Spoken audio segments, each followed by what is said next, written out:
तो दोस्तों, आप सभी का स्वागत है वामन मैटर्स में। आज हमारे साथ एक स्पेशल गेस्ट है। उनका नाम है निरंजन टकले और उन्होंने एक फेमस किताब लिखी है जिसका नाम है हु किल्ड जज लोया करके। और मैं सर को रिक्वेस्ट करूंगा कि वो इस किताब के रिगार्डिंग एक इंट्रोडक्शन दे, एक लोगों को कंटेक्स्ट दे कि किताब है क्या, क्योंकि सर इस किताब के ऑथर है। तो सर, मैं आपको बोलूंगा कि प्लीज आप बोलिएगा। जी थैंक यू। सबसे पहले आपने मुझे इनवाइट किया इस इंटरव्यू के लिए और मुझे मौका दिया इस इंटरव्यू के जरिए लोगों तक ये बात बताने का।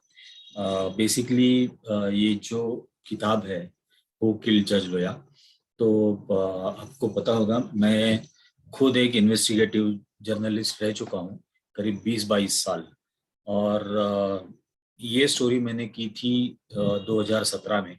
और पहले मैं जिस मैगजीन में काम करता था, द वीक मैगजीन में, उसके लिए मैंने ये कवर किया था। लेकिन उन्होंने इस स्टोरी को छापा नहीं और पब्लिश करने से मना कर दिया, इनकार कर दिया। तो मेरे पास कोई चारा नहीं था, क्योंकि पर्सनल लेवल पर एक कमिटमेंट जर्नलिस्ट की हो जाती है जब वो स्टोरी करता है, और खासकर ऐसी स्टोरी जिसके दौरान हम लोग सैकड़ों लोगों को मिलते हैं, सैकड़ों लोगों को कन्विंस करते हैं बोलने के लिए, क्योंकि लोग अक्सर ऐसी बातों में बोलने के लिए डरते हैं। तो आपको बहुत मेहनत करनी पड़ती है, बहुत सोच समझ के प्लान करके लोगों को मतलब बोलने के लिए आप प्रोत्साहित करते हो, उनको मोटिवेट करते हो। और जब आप पर यकीन रखकर, आप पर विश्वास रख के लोग आपसे बात करते हैं, तो आपकी जिम्मेदारी बन जाती है उस स्टोरी को लोगों तक पहुंचाने की।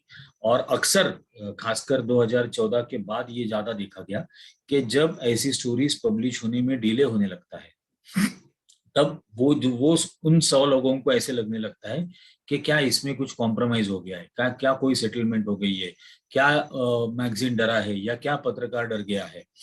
तो वो सवाल पूछने लगते हैं। वो डायरेक्टली आपसे मतलब एज ए जर्नलिस्ट वो इज्जत तो करते हैं, लेकिन सवाल पूछने लगते हैं कि क्यों नहीं आ रही है, कोई प्रॉब्लम है क्या, सीनियर्स रोक कर रहे हैं क्या, क्या आपको कोई मिला था क्या बीजेपी का या रूलिंग पार्टी का। तो वो एक इसलिए प्रॉब्लम होता है कि हमारी क्रेडिबिलिटी एज ए जर्नलिस्ट, जब हम फील्ड पर काम करते हैं, तो एक जर्नलिस्ट की भी वो एक क्रेडिबिलिटी का सवाल होता है कि मैगजीन ने नहीं बोल दिया हम नहीं पब्लिश करेंगे, तो ऐसा नहीं है कि वो चुप बैठ जाएगा।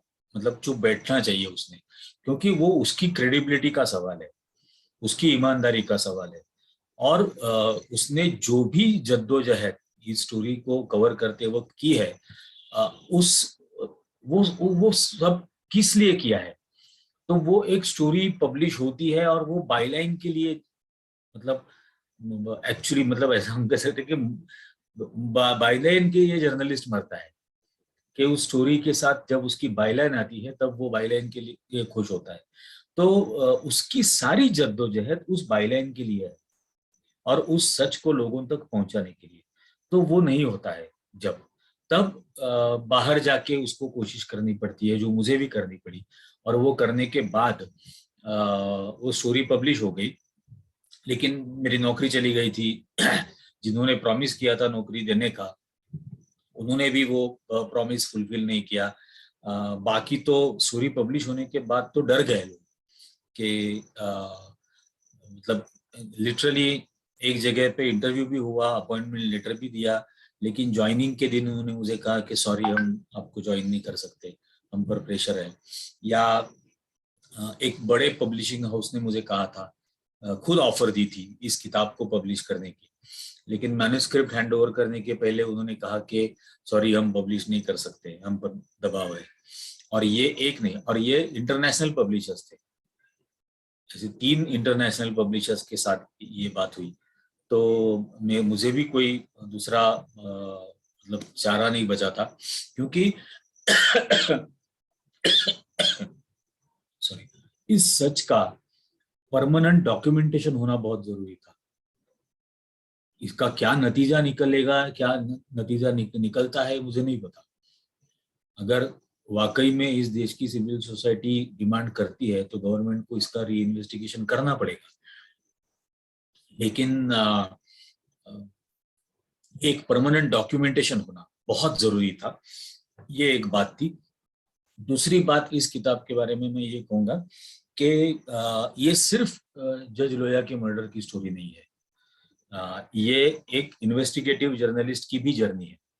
वो personal pressures, family pressures, professional pressures, बाहर काम करते वक्त जो धमकियां, दबाव वो रहता है, वो सब मैनेज करते हुए वो किस तरह से उस स्टोरी तक पहुंचता है और वो पब्लिश होती है तो क्या होता है। तो ये सारी पूरी जर्नी है। इट इज जज Loya story as well as it is mine. तो यही मैं कहूंगा इस किताब के बारे जी। में। तो इस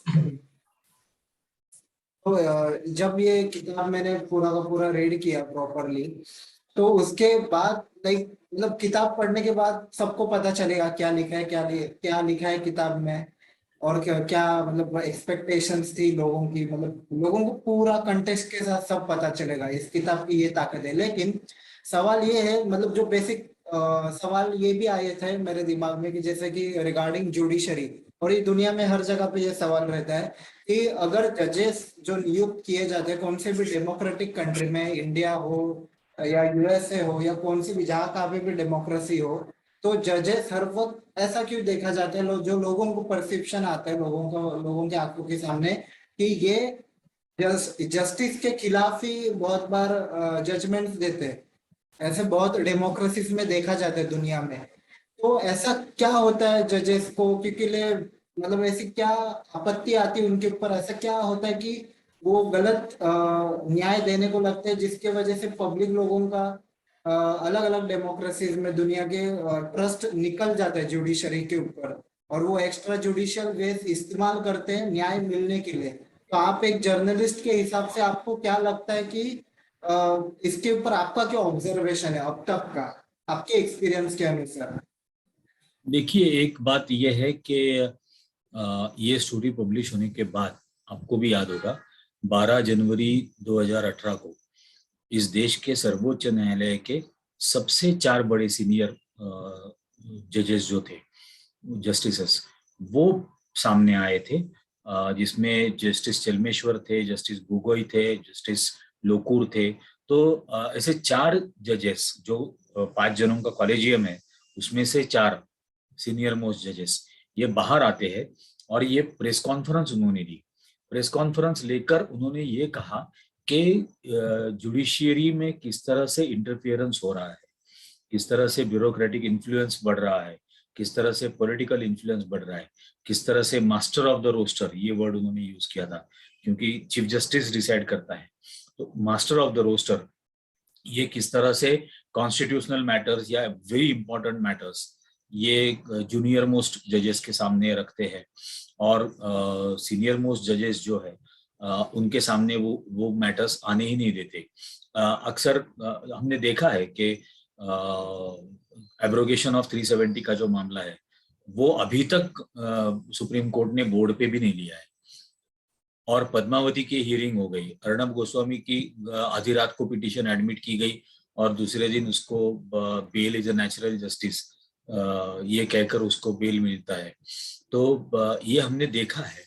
और बाद में रिटायरमेंट के बाद गोगोई जब बीजेपी के राज्यसभा के मेंबर बने, फॉर्मर चीफ जस्टिस, तब खुद उन्होंने ये इंटरव्यू देकर कहा था कि कोर्ट में जस्टिस नहीं मिलता है। ये जस्टिस गोगोई का स्टेटमेंट था कि न्याय नहीं मिलता है कोर्ट में ऑर्डर मिलती है। और यही हम अक्सर देखते आए हैं कि कोर्ट में ऑर्डर मिल जाती है, कोर्ट में न्याय नहीं मिलता है।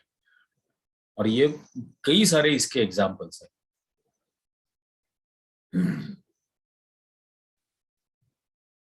जी, वो फैसिज्म की तरफ जा रहा है कि नाजिज्म की तरफ जा रहा है? और क्या क्या मतलब लोगों को ये डेफिनेशन समझ में नहीं आ रही है, फैसिज्म या नाजिज्म, के लोग कंफ्यूज हो रहे हैं कहाँ जा रहा है, इसमें से दोनों में से कहाँ पे जा रहा है? नहीं नहीं, ये तो कंप्लीट फैसिज्म है डेफिनेटली।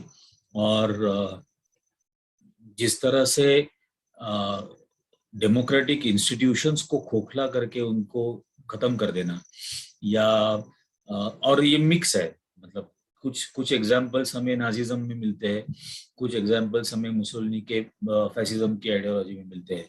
तो उस हिसाब से मैं कहूंगा कि ये मिक्स है, लेकिन जुडिशियल इंस्टीट्यूशंस को खत्म करना, पावर को हम जो अक्सर कहते हैं कि talking truth to the power is a responsibility of journalist, of media. तो जर्नलिस्ट को डिस्क्रेडिट कर देना, हमको याद है प्राइम मिनिस्टर ऑफ इंडिया ने कहा था, नरेंद्र मोदी ने, कि ये न्यूज ट्रेडर्स है। उन्होंने न्यूज ट्रेडर्स कहने के बाद उनके एक कैबिनेट मिनिस्टर वीके सिंह, जो खुद एक आर्मी चीफ रह चुके हैं, उन्होंने कहा कि ये प्रेस्टिट्यूट्स है। तो जर्नलिस्ट की कंपैरिजन प्रोस्टिट्यूट से करने का, और उसके लिए वो प्रेस्टिट्यूट नाम का एक वर्ड कॉइन करने का, और फिर वो वर्ड कॉइन करने के बाद वो पॉपुलराइज करने का, वो पॉपुलराइज करने के लिए एक बहुत बड़ी प्रोपेगेंडा मशीनरी काम करती है। और बीजेपी के second number 2 minister Amit Shah, उन्होंने खुद अपनी एक स्पीच में कहा था कि झूठ को फैलाने के लिए हमें कुछ मिनट लगते हैं, कुछ मिनटों में झूठ फैलाया जा सकता है, और हम वो करते हैं, वो हमारे पास प्रोपेगेंडा मशीनरी है। तो ये सारी उस फैशिज्म और नाजिज्म के स्ट्रक्चर्स है। नाजिज्म का दूसरा एक एग्जांपल है एकेडमिक इंस्टीट्यूशंस पर हमला करना, एकेडमिशियंस को और उनके काम को डिस्क्रेडिट करना, जो रोमिला थापर के साथ हुआ, जो कई सारे बहुत बड़े बड़े हिस्टोरियंस और ऑथर के साथ किया गया, तमिलनाडु में हुआ, कर्नाटका में हुआ, जर्नलिस्ट का मर्डर होना, ये भी हमने देखा। उसके बाद गौरी लंकेश का जो मर्डर हुआ। तो इतनी सारी बातें हैं, या किस तरह से उत्तर प्रदेश में जर्नलिस्ट को जेल में रखा गया, मतलब बच्चों को घास खाने की नौबत आई है ऐसी न्यूज की, तो सिडिशन का केस करके उनको जेल में रखा। बच्चों से टॉयलेट साफ किया जाता है, स्कूल का करवाया जाता है, ये खबर की, तो उस जर्नलिस्ट को राजद्रोह के मामले में जेल में रखा गया। चीफ मिनिस्टर से सवाल पूछा तो राजद्रोह का मामला लगाकर जेल में रखा गया। तो ये सारे लक्षण उस फैशिज्म के हैं, जो सत्ता से सवाल पूछने वाली हर इंस्टीट्यूशन को, चाहे वो जुडिशियरी हो, चाहे वो मीडिया हो, चाहे वो इलेक्शन कमीशन हो, प्रोसिक्यूशन एजेंसीज का गलत इस्तेमाल है, तो ये हम देखते आ रहे हैं। तो this is a very unique combination of Nazism and fascism both put together. किताब पढ़ते वक्त जब मैं ये किताब पूरी पढ़ ली है, तब मेरे दिमाग में मुझे ऐसा भी एक लगा, जो एक छोटे बच्चे को भी सवाल आएगा, कि अगर हम कुछ गलत करते हैं तो उसके लिए एक सजा रहती है, तो एक सजा का प्रावधान रहता है। हमें पता है कि हमने कुछ गलत किया है, तो उसके बाद हमारे जिम्मेदारी भी बनते हैं कि एक्सेप्ट करना अपने दिल में कि गलत किया है। लेकिन ये एक हेजिटेशन रहती है हम बहुत लोगों में, कि उसकी जो सजा रहती है वो एक्सेप्ट नहीं करने के लिए, और वो सजा हम एक्सेप्ट नहीं करने के लिए हम बहुत एस्केप के रूट्स निकालते हैं अलग अलग, जो जुडिशरी उस कंट्री की गवर्नमेंट हमें जो सजा देती है। तो आपको लगता है क्या कि ये एक हमारा एक मॉरल या एटीट्यूडनल क्राइसिस है, या मॉरल क्राइसिस है, कि सजा एक्सेप्ट नहीं करना, कि इवन दो हमें पता हमने ही किया है वो सब कुछ। तो आपको क्या लगता है इसके ऊपर? आपने ये किताब लिखी पूरी की पूरी, तो इसी कंटेक्स्ट में है, मतलब ये सवाल आपको क्या लगता है इसके ऊपर? देखिए, ये एक तो इस सोसाइटी का कलेक्टिव फेल्योर भी है। मैं मानता हूं ये कि भारत एक ऐसा देश है जहां पूरी परवरिश के दौरान, बच्चों की पूरी परवरिश के दौरान उन्हें हमेशा अ, उनकी नाकामयाबी के लिए या उनकी फेल्योर्स के लिए एक इमेजिनरी एनिमी दिखाया जाता है, कि आपको बच्चे को इस सब्जेक्ट में मार्क क्यों नहीं मिले, वो टीचर पार्शल है। आपको परसेंटेज आपके क्यों आए, शायद आपकी क्लास टीचर अलग कास्ट की है, अलग रिलीजन की है, वो बायस्ड होगी आपकी तरफ। या मतलब आप बीमार थे, आपको मार्क्स क्यों नहीं मिले हैं? क्योंकि आप बीमार थे। आपको एडमिशन क्यों नहीं मिल रही है? क्योंकि रिजर्वेशन की वजह से नहीं मिल रही है। तो हर हर फेल्यूर के लिए एक इमेजिनरी एनिमी दिखाने की एक बहुत बुरी आदत यहाँ पे है। हमारे यहाँ पेरेंट्स कभी बच्चों को ये सिखाते ही नहीं है कि ओन योर फेल्यूर्स, मतलब अपने अपनी नाकामयाबी के, अपनी फेल्यूर्स की जिम्मेदारी खुद लो। ये कभी सिखाया नहीं जाता है। और अनफॉर्चुनेटली पॉलिटिकल सिस्टम भी आज ऐसी सत्ता में है जो कोविड क्यों फैला? तो तबलीगी की वजह से कोविड फैला। मतलब लाखों लोगों को विदाउट चेकिंग आपने बाहर से, विदेश से भारत में आने दिया, विदाउट चेकिंग आने दिया उन सभी को। तो ये जिम्मेदारी नहीं उठाने की, ये कहने का कि वो मतलब एक समुदाय के वजह से इस तरह से कोविड फैल रहा है। हर चीज के लिए एक इमेजिनरी एनिमी। पंडित नेहरू तक जाते हैं। आज क्या प्रॉब्लम है? वो अमरधाम की यात्रा में 4 हिंदुओं की हत्या हो गई, क्यों? पंडित नेहरू की वजह से। वे आज की जिम्मेदारी किसकी है? आज कौन वहां सत्ता में है? आज सुरक्षा की जिम्मेदारी किसकी है? ये क्यों हो रहा है? इसके बारे में कुछ नहीं कहा जाता। तो ये बहुत बड़ी समस्या है। और कलेक्टिव, इसलिए मैं मानता हूँ ये कलेक्टिव फेल्यूर है, क्योंकि हमने हमारा अपयश, हमारी नाकामयाबी की जिम्मेदारी उठाना सिखाया नहीं। जब ये नहीं सिखाया, और जब दूसरे एग्जाम्पल्स देखने को मिलते हैं कि इतने 1000 करोड़ के लिए बैंक को डुबा दिया और वो भाग गया, उसको कुछ नहीं हुआ। मतलब मैं और आप जब बैंक में जाते हैं और 100 रुपए भी हमको अगर बैंक में जमा करना है, तो हम वहां से पेन मांगते हैं, और वहां का 2 रुपए का पेन रस्सी से बांधा हुआ रहता है। तो हमारे लिए 2 रुपए का पेन भी बांध कर रखते हैं, और 20,000 करोड़ रुपया बैंक को डुबा कर आदमी भाग जाता है, उसके खिलाफ कोई कार्रवाई नहीं होती। ये जब एग्जाम्पल्स देखते हैं, तब सजा से मुकरने का भी एक एटीट्यूड बन जाता है कि मैं मुझे दी गई सजा मैं क्यों नहीं उठाऊंगा? क्योंकि वो देखो, उसको तो छोड़ दिया, उसको तो कुछ नहीं हुआ। वो 1000 करोड़ डुबा गया, वो 9000 करोड़ डुबा गया, कोई 20,000 करोड़ डुबा गया। छोटे आंकड़े भी नहीं है आजकल, इतने बड़े बड़े आंकड़े आते हैं और उनको डुबाया जाता है। फिर सवाल होता है कि 14,000 रुपए का कर्जा है और किसान को आत्महत्या करनी पड़ रही है। उसके लिए 14,000 रुपए के लिए किसान आत्महत्या कर रहा है, तो उसकी तरफ भी ध्यान नहीं दे रहे। इधर भी बड़े लोगों की तरफ भी आप सजा नहीं दे रहे। फिर मुझे क्यों फंसा रहे हो? मैं क्यों मेरी सजा लूं? मैं उसकी जिम्मेदारी क्यों उठाऊं उस गुनाह की? तो ये एक बहुत बड़ा पॉलिटिकल एंड सोशल फेल्योर है, और आज तो वो बहुत ज्यादा बढ़ रहा है, और इसमें जुडिशियरी भी है। ये हमारी जो डेमोक्रेसी, हमारी या कौन सी भी कंट्री की डेमोक्रेसी है, तो वो चलने के लिए ऑर्गन्स रहते हैं, जैसे बॉडी के ऑर्गन्स रहते हैं, बॉडी चलने के लिए एक डेमोक्रेसी के भी ऑर्गन्स रहते हैं। तो लेकिन होता क्या है, हर वक्त की एक ऑर्गन में डेमोक्रेसी के, वो एक ऑर्गन पूरी की पूरी ताकत कॉन्सेंट्रेट करता है, और ये भी उसको पता है, मतलब इतनी कैसे वो ताकत हासिल कर लेता है, और उसके साथ ऐसी क्या ग्रिड है कि कॉन्स्टिट्यूशनल वैल्यूज को हम नकारते हैं, क्योंकि हम ही सरकार चुनते हैं इन द एंड।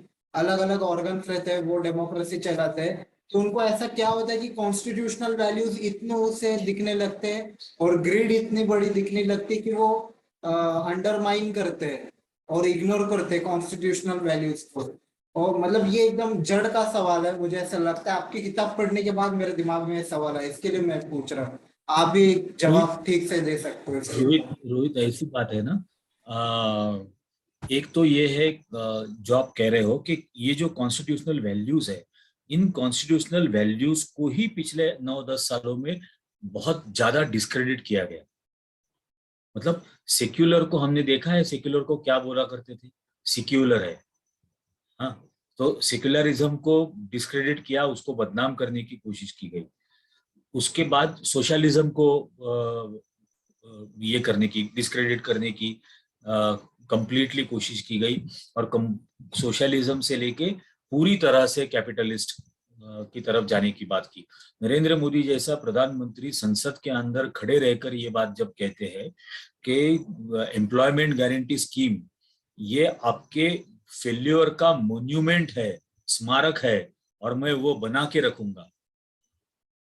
कितनी शर्म की बात है कि जहां पर इस देश के लोगों को एम्प्लॉयमेंट मिलने की गारंटी देने की एक कानून बनाया जाता है, एम्प्लॉयमेंट गारंटी एक्ट बनाया जाता है, और उस एम्प्लॉयमेंट देने वाली गारंटी के कानून को आप फेल्यूर का स्मारक बोलते हो। और उसी के जरिए 2008 से लेकर जो ग्लोबल रिसेशन आया था उसमें इंडिया सरवाइव कर पाया था, क्योंकि ये काम कर रहा था, ये सोशलिस्ट स्कीम जो थी ये काम कर रही थी। दूसरी राइट टू फूड की बात थी, right to food, right to education, ये कहने के लिए तो सारी सोशलिस्ट स्कीम्स है, और क्योंकि वो कॉन्स्टिट्यूशन में रखी गई है। अब राइट टू एजुकेशन को आप डिस्क्रेडिट करेंगे, राइट टू एम्प्लॉयमेंट को आप डिस्क्रेडिट करेंगे, राइट टू फूड को आप डिस्क्रेडिट करेंगे कि हमारे टैक्स के पैसे से ये क्यों हो रहा है। ये तो नया पॉपुलर फंडा बन गया। अभी यूक्रेन से जो बच्चों को वापस लाया और जब उन्होंने मंत्रियों के हाथ से फूल लेने से मना कर दिया, तो हमारी ही एक व्हाट्सएप ग्रुप पर बिल्डिंग के एक सदस्य ने मैसेज डाला था कि इन नालायकों को हमारे टैक्स पेयर के पैसे से यहाँ क्यों लाया। तो मैंने उनको बोला कि अभी तक इस देश की डेमोक्रेसी को democracy of the people, for the people, by the people कहा जाता है। अभी तक इस डेमोक्रेसी को democracy of the tax payer, for the tax payer, by the tax payer नहीं कहा जाता। तो जब तक ये आम आदमी के लिए है, जब तक ये for all the people in India है, तब तक ये ऐसे ही होना चाहिए। इस देश की सरकार की जिम्मेदारी है कि इस देश का हर नागरिक सुरक्षित रहे, और उसकी सुरक्षा की जिम्मेदारी है, इसलिए उनको यहां पर लाया गया है, कोई मेहरबानी नहीं की है। लेकिन इस तरह से सारी सोशलिस्ट स्कीम्स को अगर आप डिस्क्रेडिट करोगे तो ऑटोमेटिकली आप लार्जर कॉन्टेक्स्ट में कॉन्स्टिट्यूशन को डिस्क्रेडिट करते हो, और कॉन्स्टिट्यूशन को अंडरमाइन करना फिर आसान हो जाता है।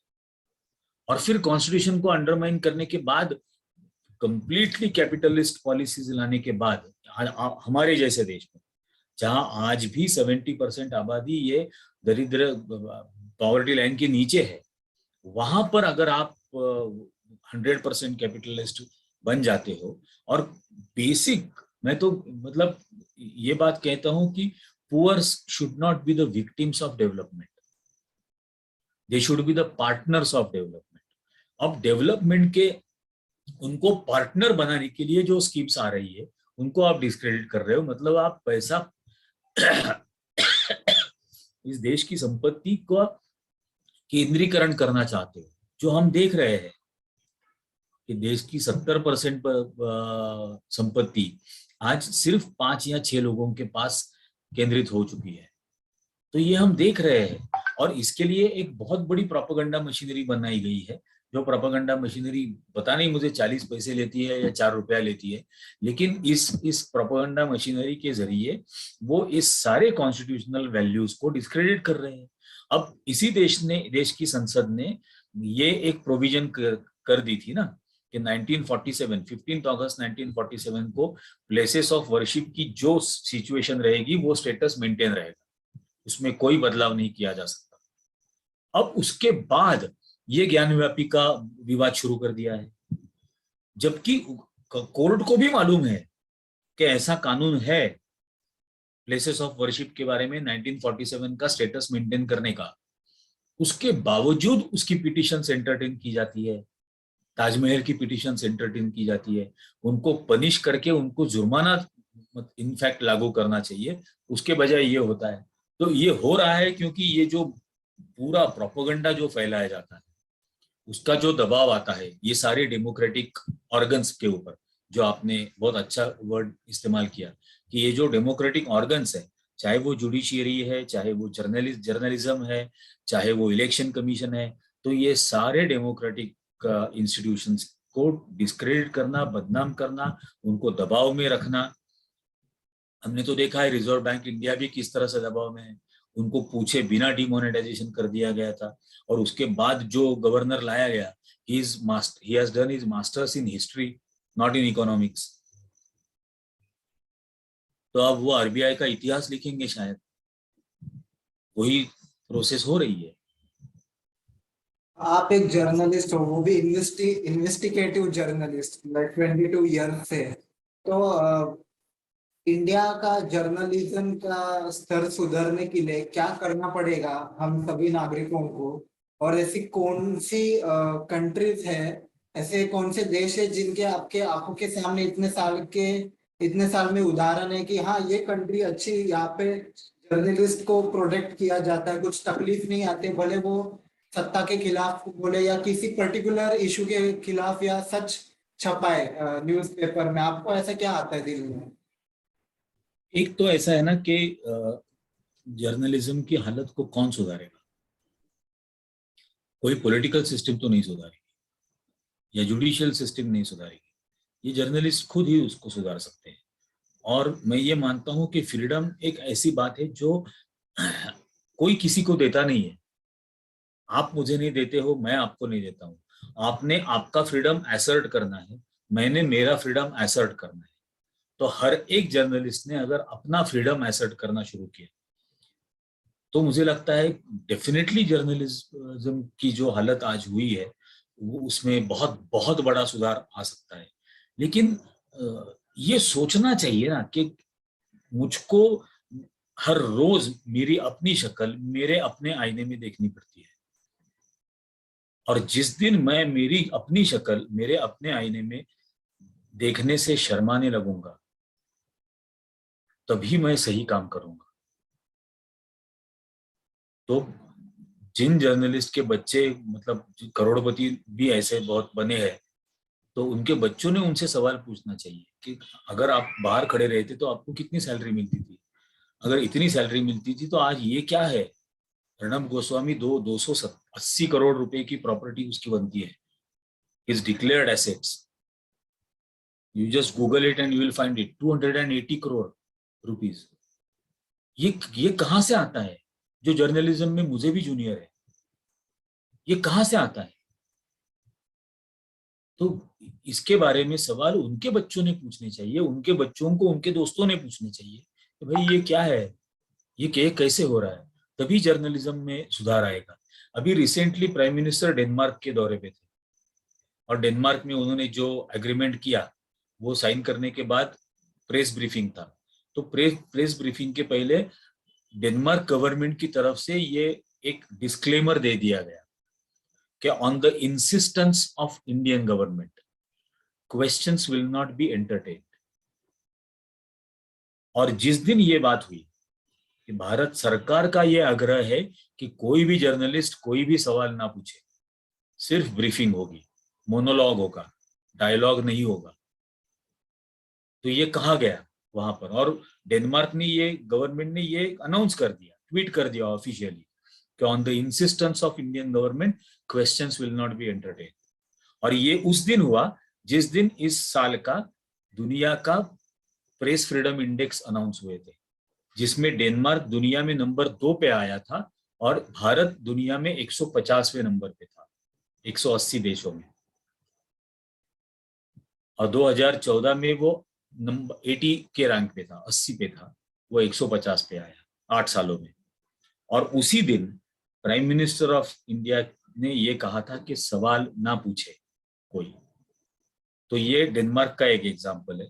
यूनाइटेड स्टेट्स का एग्जाम्पल है। मैं वहाँ लकीरी उस वक्त था जब वहाँ की प्रेसिडेंशियल इलेक्शन हो रही थी डोनाल्ड ट्रंप की। और डोनाल्ड ट्रंप जिस तरह से प्रेस को हैंडल करते थे और जिस तरह से जर्नलिस्ट को इंसल्ट करना, ह्यूमिलिएट करना और बहुत एरोगेंटली रूडली उनके साथ बातें करना ये करते थे, उसकी वजह से यूनाइटेड स्टेट्स के 350 ऐसे ऑर्गेनाइजेशंस थे, मीडिया हाउसेस थे, जिन्होंने बैन किया था कि हम डोनाल्ड ट्रंप की एक भी खबर नहीं दिखाएंगे, एक भी खबर नहीं दिखाएंगे।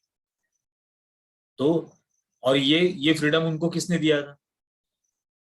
ये उन्होंने असर्ट किया था, उन्होंने असर्ट किया था। वो ये मानते थे कि हमारी लोगों की तरफ कोई जिम्मेदारी है, सच बताने की जिम्मेदारी है।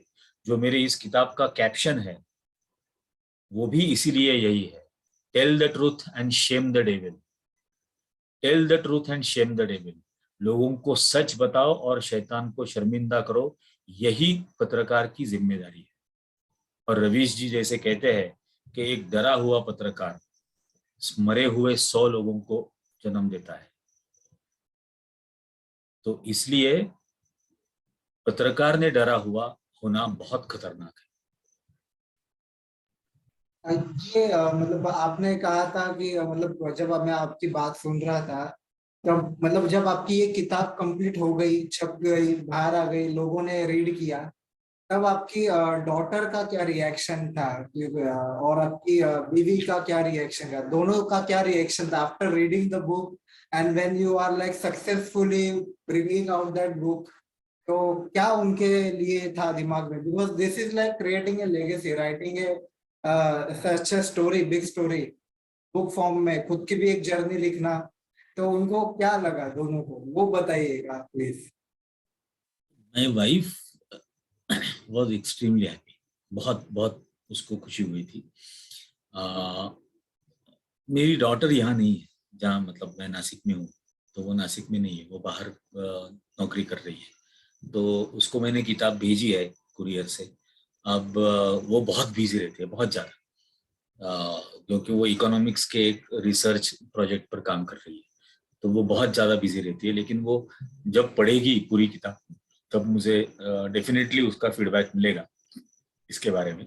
लेकिन मेरी वाइफ बहुत खुश है, क्योंकि सबसे पहला ड्राफ्ट उसी ने पढ़ा था इस किताब का। तो वो खुश तो बहुत है, डेफिनेटली। इसके बाद मतलब जब आप ये किताब लिख रहे थे, तो आपके दिमाग में क्या सवाल आ रहे थे, क्या इमोशंस थे आपके दिमाग में, और आपको ऐसा क्यों लगा? क्योंकि ऐसे अलग अलग टॉपिक्स थे, एकदम अट्रैक्टिव टॉपिक्स थे जिसके ऊपर आप एक किताब लिख सकते थे, लेकिन यही टॉपिक ऐसा क्यों था कि आपको ऐसे पकड़ के रखा, आपको छोड़ा नहीं अंत तक? ऐसा क्या था तो इस टॉपिक में जो दूसरे टॉपिक्स में नहीं था? वो भी आप बताइए, एज ए ऑथर एक जर्नी आप।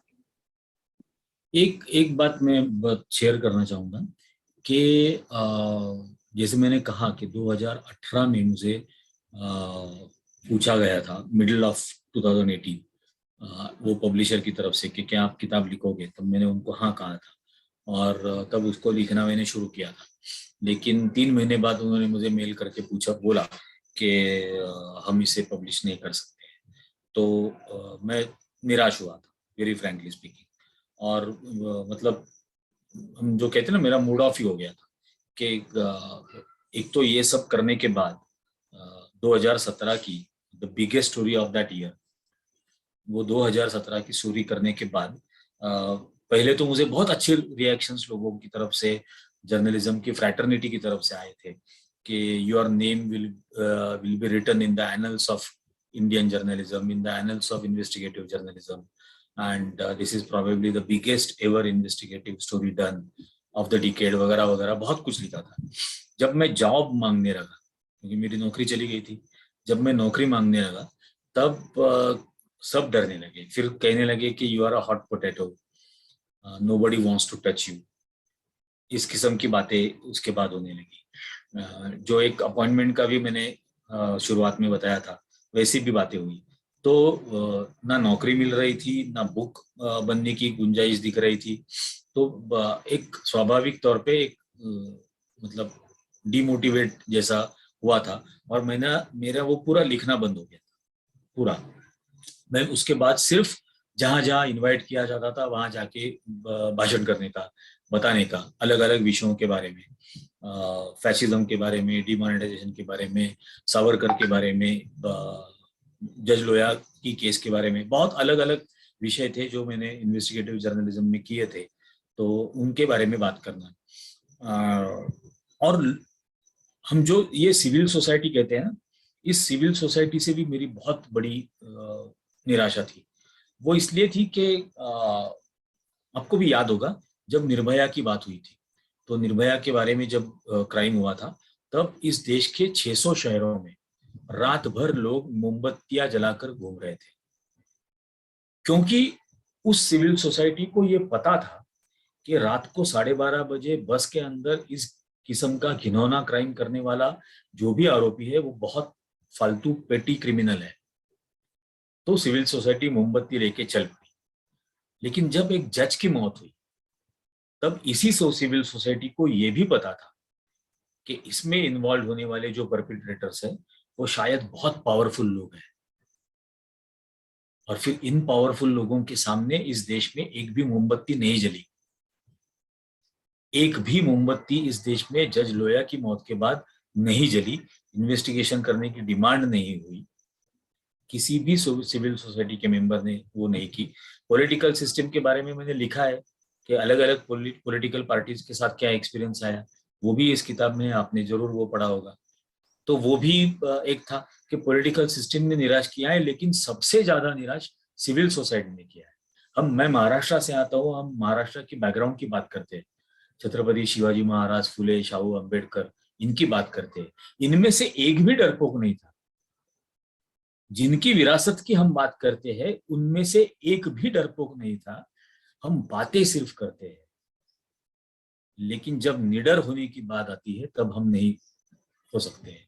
तो बहुत ज्यादा निराशा इस सिविल सोसाइटी के साथ भी थी, बहुत ज्यादा। और मैं बहुत तीखे शब्दों में उस वक्त इसके बारे में कहता था, लेकिन मेरा लिखना बंद हो गया था।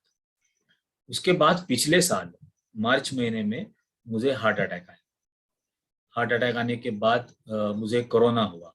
कोरोना होने के बाद 1 मई को, एग्जैक्टली 1 साल पहले, 1.5 साल पहले, 1 मई को मेरी बाईपास सर्जरी हुई। और बाईपास सर्जरी होने के बाद मुझे बाहर लाया गया, ऑपरेशन थिएटर के बाहर। मैं बेहोश था, और जब होश में आया तब मुझे वेंटिलेटर लगाया था। और वेंटिलेटर वो गले में ये था, और मैं सांस नहीं ले पा रहा था। बिल्कुल मैं सांस नहीं ले पा रहा था, बहुत तकलीफ हो रही थी, क्योंकि वो चुभ भी रहा था गले में। और उस वक्त मुझे लगा कि अगर ये निकल गया, अगर मैं सांस नहीं ले पाया, तो मैं मर जाऊंगा। और मैं अगर मर जाऊंगा तो मेरे पास इतनी सारी बातें हैं बताने के लिए, वो मैं कैसे बताऊंगा। तो उस एक्चुअली उस फ्रैक्शन ऑफ सेकंड में मैंने ये डिसाइड किया था कि मैं अगर जिंदा बच गया तो सबसे पहले ये किताब पूरी करूंगा। और उसके बाद ये पूरी किताब तुरंत, मतलब उस मई में ये खत्म हुआ। I think I started writing once again in June, in the first week of June. तब ये फिर से लिखना शुरू किया, और इसी भावना के साथ कि नहीं, इतनी भयानक हो सकती है मौत। और मैं तो नॉर्मल ट्रीटमेंट ले रहा था, लेकिन मुझे एक ऐसी मौत के बारे में पता है जो कुछ नहीं कर पाए। जब उनकी मौत हुई तो कम से कम वो कैसे हुआ, ये बताना तो मेरा फर्ज है, क्योंकि मुझे मालूम है। ये सोचकर मैंने ये किताब पूरी की। अभी एक बार ये सेटल हो जाए तो मैं अलग अलग विषयों के बारे में लिखूंगा। ये जो मेडिकल फ्रेटर्निटी है, मतलब ये किताब यूएसए में भी पढ़ी जाएगी, कनाडा में भी पढ़ी जाएगी, इंडिया में तो ऑब्वियसली पढ़ेंगे ही लोग। जो भी मेडिकल के छात्र हैं या अभी डॉक्टर बन चुके हैं या बनने वाले हैं कभी तो जिंदगी में, एथिक्स एक बहुत इम्पोर्टेंट रोल प्ले करता है। ऐसे ये किताब पढ़ने के बाद मुझे लगा कि हमारी नैतिकता की हमारा क्या डिसीजन रहना चाहिए, जो हमें ट्रेनिंग में सिखाया उसके हिसाब से हमने जाना चाहिए, या कोई तो अभी हमें आके कह रहा बोले कि ऐसे करो नहीं तो ऐसे हो जाएगा कुछ तो गलत। तो आपको क्या लगता है कि मेडिकल फ्रेटर्निटी का क्या रिस्पॉन्स रह सकता है इस किताब के रिगार्डिंग, या उनको कुछ एक आई फील कि एक इंसाइट मिल सकते हैं इस किताब से, आपको क्या लगता है? पता नहीं, पता नहीं, मतलब वो इससे कुछ इंसाइट लेते हैं या नहीं लेते हैं, ये उनके ऊपर निर्भर है। क्योंकि इस स्टोरी के दौरान मैंने जो देखा था, या उसके बाद भी जब ये कोर्ट में मामला गया, कि एम्स के जो डायरेक्टर थे फोरेंसिक डिपार्टमेंट के, उन्होंने खुद ये व्हाट्सएप मैसेज पर कहा था कि this needs an investigation, this is a murder, this happens only in case of poisoning, no other organ gets congested, the उसका होता है तभी होता है जब there is an assault on the head.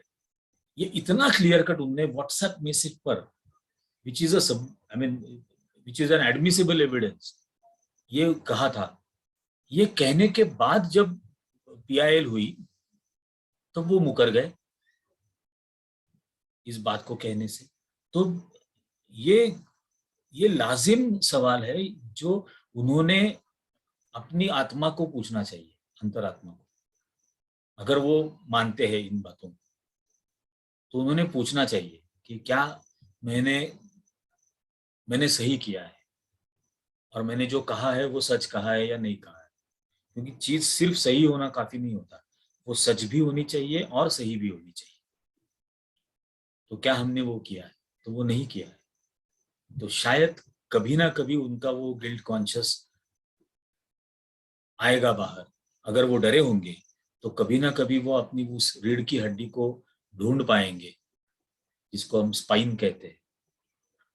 कभी ना कभी अपनी रीढ़ की हड्डी को ढूंढेंगे। जुडिशियल फ्रेटर्निटी भी जुडिशियल फ्रेटर्निटी को भी बहुत जरूरत है, that they find their spine. उनको उनकी रीढ़ की हड्डी मिलना बहुत जरूरी है, तभी जस्टिस हो पाएगा। एक सवाल है कि देश में मतलब ये जो संस्थाएं रहती है, बड़ी बड़ी संस्थाएं, जुडिशरी हो, एग्जीक्यूटिव हो, ब्यूरोक्रेसी हो, लॉ एनफोर्समेंट हो, या या लॉ हो, लॉयर्स स्पेशली, तो ये चलाने के लिए उसके लिए क्वालिफिकेशन रहता है, उसके लिए एग्जाम्स बोलिए, उसके बाद उसका एजुकेशन रहता है प्रॉपरली। लेकिन उसके बाद भी जो आगे जाते हैं वो पढ़े लिखे रहते हैं, सबसे इंटेलेक्चुअल लोग रहते हैं, जिन्होंने पीएचडी और डॉक्टर्स रहते हैं उस फील्ड के। कभी भी ऐसा हमने, एलिगेशन हाँ हाँ हाँ, मतलब बहुत they are very like intellectual people, बहुत किताबें पढ़ी रहती है वो लोग ने। हाँ वही कह रहा हाँ हूँ, हाँ ऐसी ऐसी एक अंधश्रद्धा है। हाँ। लेकिन तभी भी why we are facing a like moral crisis, मतलब वहां पे भी, मतलब मैं गलत करूँ या सही करूँ, मतलब ऐसे तभी भी लोगों का कंफ्यूजन इतने बड़े लेवल पे भी रहता है। तो इसके ऊपर लाइक क्या, मतलब आपका क्या एक ऑब्जर्वेशन, एक जर्नलिस्ट के नाते इतने साल आपने ये सब चीजें देखी है। अभी आप देखो ना, आप मतलब दो एक 15-20 मिनट अगर ट्विटर पे जाते हो और आप अलग अलग लोगों के ट्वीट्स देखते हो, तो बहुत पढ़े लिखे लोग हैं जो बहुत भद्दी बातें करते हैं, जो बहुत बेवकूफी की बातें करते हैं। वो कहते हैं हम 500 रुपए का पेट्रोल लेंगे, 500 रुपए का डीजल लेंगे, लेकिन हमको ये हिंदू राष्ट्र का चाहिए। अब मोहन भागवत खुद डॉक्टर है ना, बाय एजुकेशन, तो वो कहते हैं कि हमको अखंड भारत चाहिए। अब अखंड भारत ये एक कॉन्सेप्ट हिंदू राष्ट्र की कॉन्सेप्ट के खिलाफ है। अगर आपको अखंड भारत चाहिए, अगर आपको बांग्लादेश चाहिए, आपको पाकिस्तान चाहिए, आपको म्यांमार चाहिए, आपको अफगानिस्तान चाहिए, तो आपकी तो 50% पॉपुलेशन मुस्लिम पॉपुलेशन हो जाएगी। फिर ये हिंदू राष्ट्र कैसे रहेगा? लेकिन इतनी बेवकूफी की बात बहुत पढ़े लिखे लोग कहते हैं, और उससे ज्यादा पढ़े हुए लोग उसको मानते हैं, सुनते हैं, और वो प्रोपोगंडा फैलाते हैं। अब क्या कह सकेंगे? मतलब जब दुनिया चांद पर पानी है या नहीं है ये ढूंढ रही है, तब हम एक तालाब में शिवलिंग है या नहीं है वो ढूंढ रहे हैं। हम कहां से कहां आ गए? नरेंद्र मोदी प्राइम मिनिस्टर बनने के बाद पहली उनकी विजिट इसरो में हुई थी, चांद्रयान मुहिम के लिए। कि वो टेंजेंशियल इसमें ऑलरेडी जा चुका था, जो लॉन्च हुआ था नवंबर 2013 में, लेकिन मार्च में वो उस पेरीफेरी तक जा चुका था। तो उसको देखने के लिए वो इसरो गए थे, पहली विजिट। और अभी वाराणसी में ज्ञानवापी मस्जिद में शिवलिंग है या नहीं? ये क्या है? ये जर्नी है या गिरावट है? और ये सारे पढ़े लिखे लोग कहते हैं, वो खुद कहते हैं ना कि वो एमए इन पॉलिटिकल साइंस है, एंटायर पॉलिटिकल साइंस। मैं तो नहीं कहता हूँ, वो भी तो इतने पढ़े हुए हैं। पूरी देश में कहीं जो सिलेबस नहीं है उसमें उन्होंने मास्टर्स किया है। इतने पढ़े लिखे प्राइम मिनिस्टर अगर इस किस्म की बातें करते हैं, वो गणपति को प्लास्टिक सर्जरी कहते हैं। अब इसको मैं क्या कहूंगा? और उस साइंस कॉन्फ्रेंस में अलग अलग साइंटिस्ट आए हुए हैं, और वो भी फिर शुरू हो जाते हैं फिर कोई कहता है कि हमारे पास उस वक्त विमान एरोप्लेन्स थे जो एक ग्रह से दूसरे ग्रह तक जाते थे। फिर क्योंकि इन्होंने कहा पहले कि गणपति प्लास्टिक सर्जरी है, मतलब कम से कम उसको ऑर्गन ट्रांसप्लांट तो कहना चाहिए था ना। वो तो कंप्लीट ऑर्गन अलग लगाया है, तो उसको ऑर्गन ट्रांसप्लांट की बजाय प्लास्टिक सर्जरी कह दिया। लेकिन इस बेवकूफी को पॉइंट आउट करने के बजाय अगर उसी झुंड में आप शामिल हो रहे हो तो क्या नतीजा आएगा। और इसी किस्म से, और आप जो कह रहे थे कि एक एग्जाम के जरिए ये सारे यूपीएससी के जरिए आईएएस आईपीएस ऑफिसर्स लाए जाते थे और वो बहुत इंटेलेक्चुअल रहते थे, तो ये तो एक अंधश्रद्धा थी कि वो इंटेलेक्चुअल रहते। लेकिन वास्तव में हम क्या देख रहे हैं, अभी तो लैटरल अपॉइंटमेंट शुरू हो गए बिना किसी एग्जाम के, तो उसको भी उन्होंने अब बदल दिया। अब यूपीएससी के ट्रेनिंग सेशन में संघ के लोग जाकर उनको एड्रेस करते हैं, ऐसी संगठना के लोग जाकर उनको एड्रेस कर रहे हैं, उनको सिखा रहे हैं, जो जिनकी खुद की संस्था रजिस्टर्ड भी नहीं है, पूरे देश में कहीं भी रजिस्टर्ड नहीं है। ऐसी एक अनरजिस्टर्ड अनकॉन्स्टिट्यूशनल संस्था के लोग जाकर अगर आपके आने वाले ब्यूरोक्रेसी को पढ़ा सिखा रहे होंगे और उस ब्यूरोक्रेसी को कंट्रोल काबू में रखने के लिए लैटरल अपॉइंटमेंट किए जा रहे होंगे, तो भी उससे क्या उम्मीद करेंगे। ये आखिर का सवाल है, यहाँ पे हम मतलब ये इंटरव्यू समाप्त करेंगे, लेकिन आपको क्या सवाल है, लोगों को कुछ ऐसा कुछ बताना है आपको लोगों को कि वो थोड़ा और विचार करिए, आपके कुछ दिल में है जो लोगों को बोलना है एग्जैक्टली आपको, मतलब इतने दिनों से था, ऐसा कुछ है आपके दिल में तो आप बोल सकते हैं। एक एक तो बात मैं जो पहले कह चुका हूं, दोबारा कहूंगा कि सिविल सोसाइटी को अपना रोल तय करना होगा। अगर हम हमारे बच्चों की जिंदगी महफूज चाहते हैं, अगर हम हमारे बच्चों की जिंदगी एक बिना डर के माहौल में, बेखौफ माहौल में, निडर माहौल में उनकी परवरिश चाहते हैं, अगर हम हमारे देश में हमारे बच्चों की जिंदगी, आने वाली जिंदगी, या अगर एक लिबरल डेमोक्रेटिक सेक्युलर एटमॉस्फेयर में वो रहे, ऐसा अगर हम चाहते हैं तो हमें आज बदलाव लाना पड़ेगा। हमें ये इस बात को याद रखना होगा कि इस पूरी दुनिया में जो शाश्वत मूल्य है, वो शाश्वत मूल्य है प्यार, लोकतंत्र, भाईचारा, शांतता, अहिंसा, सत्य। ये शाश्वत मूल्य है। इस दुनिया के किसी भी देश में जाओ, किसी भी भाषा के, किसी भी रंग के, किसी भी धर्म के, उन लोगों को सत्य चाहिए, उनको अहिंसा चाहिए, उनको शांति चाहिए, उनको प्रगति चाहिए, उनको भाईचारा चाहिए, उनको डेमोक्रेसी चाहिए। ये शाश्वत मूल्य है। इसके खिलाफ अगर कोई नफरत की चीज को ला रहा है तो नफरत hate has an expiry date. नफरत पालने वाला आदमी शाम को थक जाता है, दिन भर दुनिया भर लोगों के साथ नफरत करते करते जब लौट के आता है तो या तो घर में लोगों घर वालों का भी नफरत करता है या थक जाता है। तो नफरत has an I mean hate has an expiry date, it is bound to die. लेकिन नफरत अगर मरने वाली है तो हमें साथ लेकर ना मरे। इतना भी अगर सेल्फिश भी सोचे तो भी आज बात करनी होगी, आवाज उठानी होगी, और सच बोलने में कोई हर्ज नहीं होता है। एक दो लाइन में हमेशा कहता हूं, वो मैं आज भी कहूंगा इसके बारे में, कि आदमी मरने के बाद कुछ नहीं सोचता, आदमी मरने के बाद कुछ नहीं बोलता। कुछ नहीं सोचने या कुछ नहीं बोलने पर आदमी मर ही जाता है।